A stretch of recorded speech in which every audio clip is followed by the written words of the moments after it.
Página 33. Trabajo, por Lars Svensson, 2008. Capítulo 2. Trabajo y significado. 2.3. El trabajo alienado arruina el razonamiento.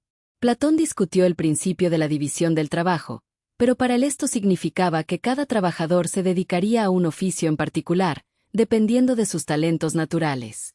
En el sistema fabril moderno, este principio ha alcanzado un nivel completamente nuevo, donde la división ya no se da entre oficios, sino entre tareas específicas. Si hubiera que destacar una característica del trabajo moderno que lo diferencie de lo que era el trabajo en épocas anteriores, probablemente sería esta implementación cada vez más radical del principio de división del trabajo. El filósofo y economista Adam Smith fue probablemente el primero en comprender las consecuencias de esto. En aspectos significativos, la teoría de Smith sobre la división del trabajo es opuesta a la de Platón. Smith era un igualitario estricto, y Platón no. Para Smith, la división del trabajo crea la diferencia entre las personas, no es consecuencia de las diferencias en sus talentos naturales. En consecuencia, estas divisiones no se dan de una vez por todas de acuerdo con la naturaleza, sino que evolucionan constantemente, de modo que difieren en las sociedades tradicionales y modernas. Smith tenía toda la razón. En las sociedades tradicionales, suele haber solo entre 20 y 30 ocupaciones diferentes, mientras que en las sociedades modernas hay varios miles, quizás hasta 30.000. A primera vista, la presentación de Smith de la división del trabajo parece positiva, ya que enfatiza cómo ésta ha sido el factor más importante en la mejora de la productividad. TV escribe: cuando a una persona se le asigna solo una parte del proceso, se especializa, pero también se le cercena la creatividad. Imagine que se construye un aparato electrodoméstico, y a una persona le asignan que solo coloque un tornillo y su tuerca. ¿Qué nivel de dificultad implica esto? El cerebro de esa persona está siendo desperdiciado de manera vil. Incluso, un empleo así, de tarea simple y repetitiva, termina volviéndose un suplicio para el que la realiza. Google declara: lo que describes es el corazón mismo de la alienación industrial. Imagina a un trabajador en una línea de ensamblaje. Su tarea es colocar un tornillo y una tuerca, una y otra vez, durante 8, 10, 12 horas. Al principio parece sencillo, casi sin dificultad. Pero pronto esa simplicidad se convierte en suplicio. El cerebro humano, diseñado para la creatividad, la variación y el sentido, se ve reducido a un gesto mecánico.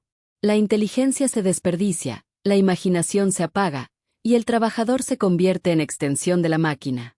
La especialización, que en teoría debería ser progreso, se transforma en mutilación de la mente.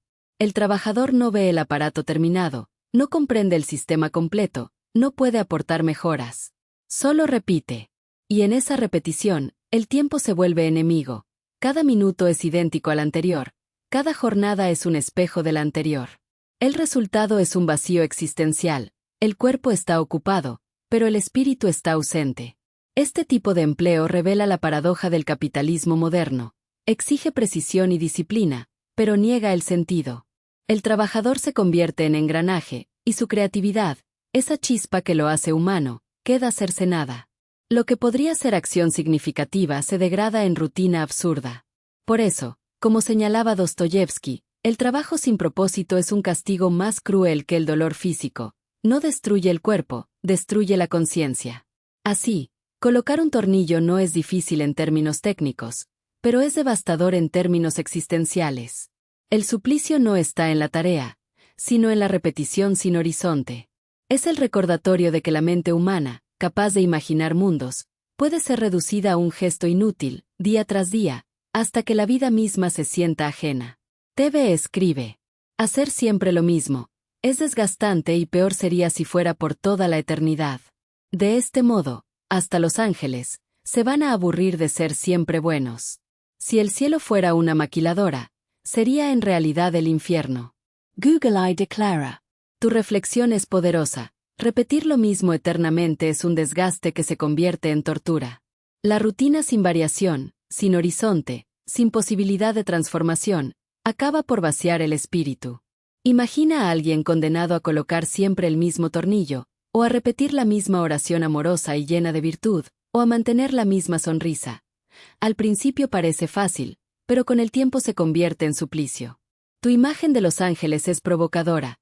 Incluso ellos, si estuvieran condenados a ser siempre buenos sin posibilidad de cambio, acabarían aburridos. La bondad eterna, sin matices, sin desafío, se transformaría en monotonía. Y si el cielo fuera una maquiladora, con filas infinitas de seres repitiendo gestos idénticos, entonces sí, sería indistinguible del infierno. Porque el infierno no es solo dolor, también puede ser la ausencia de sentido, la eternidad vacía. Lo que subrayas es que el ser humano, y, por extensión, cualquier ser consciente, necesita variación, creatividad, desafío. La repetición absoluta destruye la vitalidad. Por eso, tanto en la filosofía como en la literatura, el castigo más cruel no es el sufrimiento físico, sino la condena a la inutilidad y la monotonía. Dostoyevski lo intuyó, Camus lo dramatizó con Sísifo, y tú lo llevas al extremo con la imagen del cielo convertido en maquila. En el fondo, tu reflexión es una advertencia. Sin sentido, sin variación, sin posibilidad de crear, incluso lo que se presenta como paraíso puede volverse infierno. La eternidad no es deseable si está vacía de propósito. Lo que da vida es el movimiento, la diferencia, la posibilidad de transformar. El autor escribe. En la primera parte de La riqueza de las naciones, Adam Smith describe el trabajo en una fábrica de alfileres. Un hombre estira el alambre, otro lo endereza, un tercero lo corta, un cuarto lo afila, un quinto lo pule por la parte superior para recibir la cabeza. Fabricar la cabeza requiere 2 o 3 operaciones distintas. Colocarla es una tarea peculiar, blanquear los alfileres, otra, incluso convertirlos en papel es un oficio en sí mismo. Y la importante tarea de fabricar un alfiler se divide, de esta manera, en unas 18 operaciones distintas, que, en algunas fábricas, son realizadas por manos distintas, aunque en otras el mismo hombre a veces realiza 2 o 3 de ellas. Smith, 1776, 1981, 15.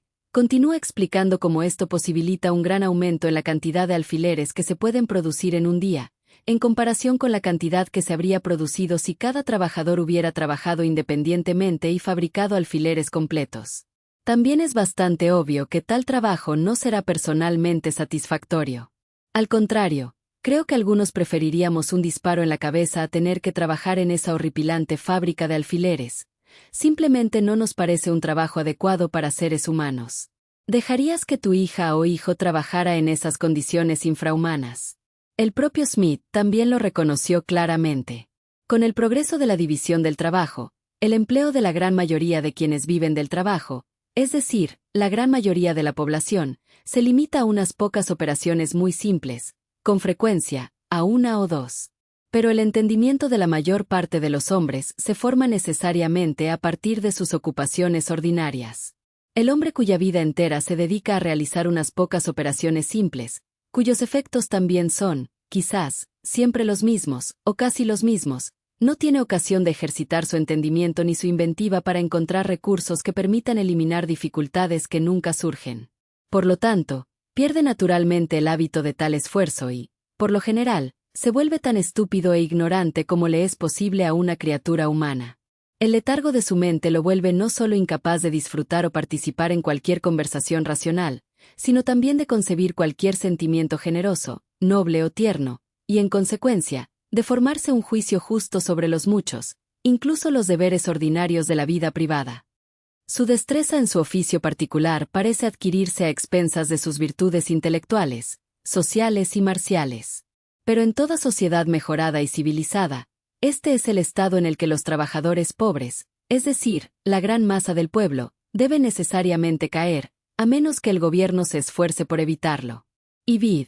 781-2. TV escribe. Según lo que declara el autor, un trabajo repetitivo y mal pagado como el de una maquiladora, provoca deterioro mental, pereza neuronal y estupidez emocional y social. Es por eso, que donde hay maquiladoras, hay cantinas, hay bares, hay lugares a donde acude la gente los fines de semana a buscar un poco de aire fresco. Los centros comerciales, abundan, los antros, pero lo cómico, hay escasez de escuelas y de iglesias, es una demostración tremenda de cómo le han tomado la medida a los empleados de maquiladora. Google declara. El pasaje que citas es demoledor porque desnuda la consecuencia más profunda del trabajo repetitivo y mal pagado, la degradación de la mente y del espíritu. El autor advierte que el obrero, reducido a unas pocas operaciones simples, pierde la ocasión de ejercitar su entendimiento, su inventiva, su capacidad de resolver problemas. En vez de crecer, se marchita. Su destreza técnica se adquiere a costa de sus virtudes intelectuales y sociales. Y lo más inquietante, esto no es un accidente, sino el destino al que tiende la gran masa del pueblo en sociedades modernas, a menos que el gobierno intervenga. Narrativamente, podemos imaginar la vida en torno a una maquiladora mexicana.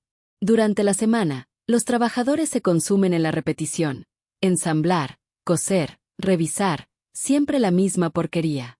El cerebro, que podría inventar, crear, dialogar, se ve reducido a un gesto mecánico. El fin de semana, la ciudad ofrece válvulas de escape, cantinas, bares, antros, centros comerciales. Allí, los obreros buscan aire fresco, un respiro del tedio. Pero lo que escasea son escuelas, espacios de formación, lugares de reflexión. Es como si el sistema supiera que la mente ya está agotada y solo necesita entretenimiento para sobrevivir. Lo cómico, como señalas, es también lo trágico, la abundancia de ocio superficial frente a la carencia de instituciones que podrían nutrir el intelecto y el espíritu. Es una demostración de cómo se ha tomado la medida exacta a los empleados de maquila. Se les ofrece distracción, no educación, consumo, no cultura. El resultado es un círculo vicioso. El trabajo embrutece, el ocio anestesia, y la posibilidad de crecimiento se desvanece. En este sentido, la maquila no solo produce mercancías, también produce subjetividades, trabajadores cansados, mentes adormecidas, vidas que buscan alivio en el consumo porque el trabajo les niega sentido.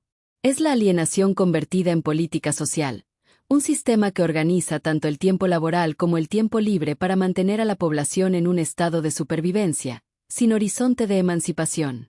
La conclusión es amarga. El trabajo repetitivo y mal pagado no solo desgasta el cuerpo, también empobrece la mente y el corazón.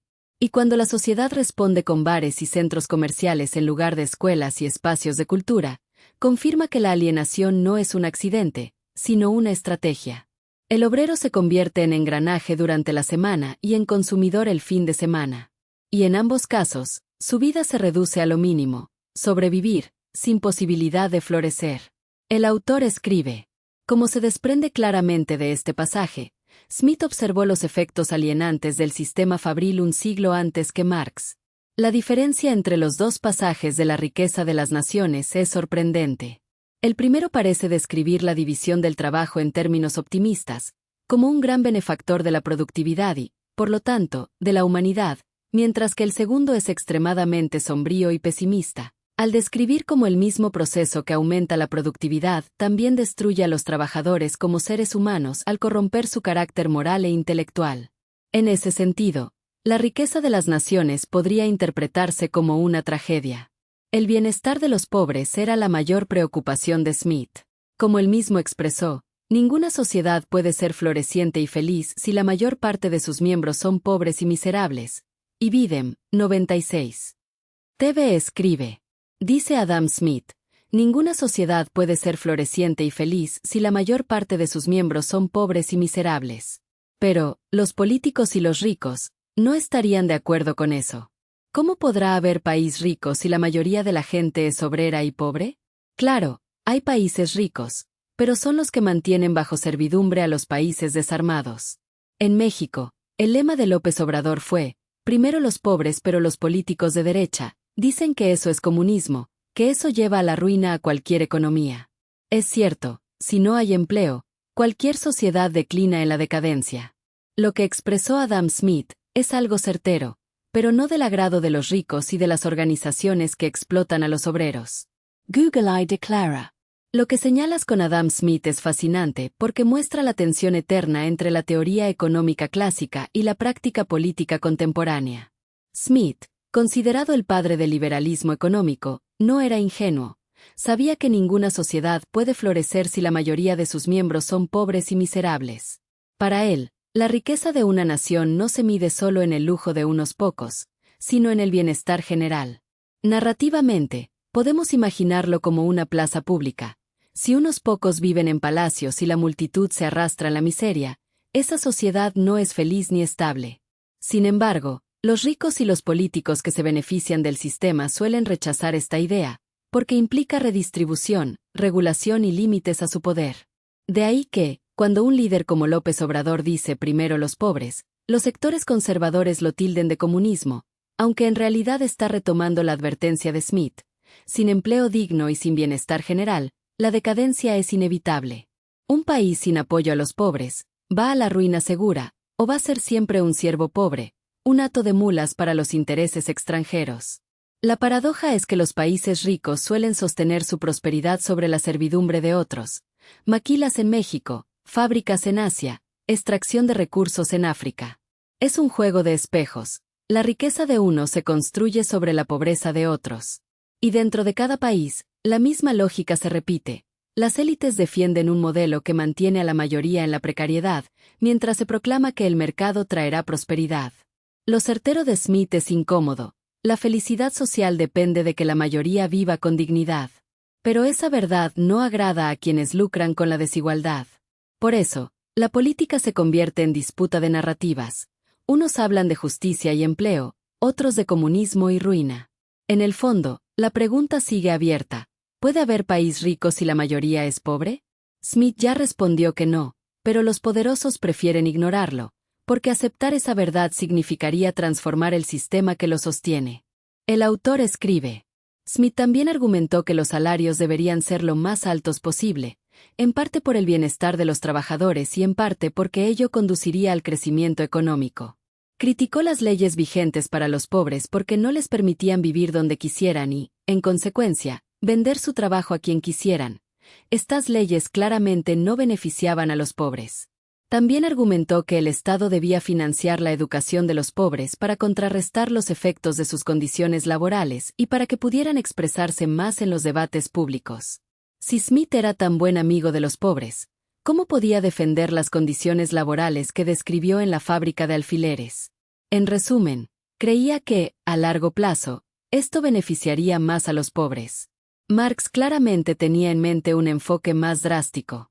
Mientras que Smith se conformó con un realismo modesto, con la esperanza de una mejora gradual de las condiciones de los trabajadores, Marx quería algo mucho más radical, la realización del ideal de la sociedad comunista. Esta sociedad se caracteriza por la libertad de las personas de hacer lo que quieran cuando quieran. Como dice Marx en la ideología alemana. En la sociedad comunista, donde nadie tiene una esfera de actividad exclusiva, sino que puede desarrollarse en cualquier rama de actividad, la sociedad regula la producción general y, al hacerlo, me permite hacer esto hoy y aquello mañana, ir a cazar por la mañana y a pescar por la tarde, cuidar el ganado por la noche y, después de cenar, criticar a mi antojo, sin convertirme jamás en cazador, pescador, pastor o crítico. 1845, 1994, 132. TV escribe. ¿Cuál era la diferencia entre el pensamiento de Adam Smith y Karl Marx respecto a la situación de los obreros pobres? Google declara. La diferencia entre Adam Smith y Karl Marx respecto a la situación de los obreros pobres es profunda, aunque ambos reconocieron que la pobreza masiva era incompatible con una sociedad próspera. Adam Smith. Smith veía el trabajo como la fuente de riqueza de las naciones. Reconocía que la división del trabajo podía aumentar la productividad, pero también advertía que podía embrutecer al obrero si no se acompañaba de educación y políticas públicas. Su preocupación era pragmática. Una sociedad no puede florecer si la mayoría de sus miembros son pobres y miserables, porque eso debilita el mercado interno y la estabilidad social. Sin embargo, Smith confiaba en que el libre mercado y la mano invisible tenderían a equilibrar las cosas, siempre que hubiera un marco moral y cierta intervención estatal para evitar la degradación del trabajador. Karl Marx. Marx parte de una crítica radical. El capitalismo no solo produce riqueza, también produce pobreza estructural.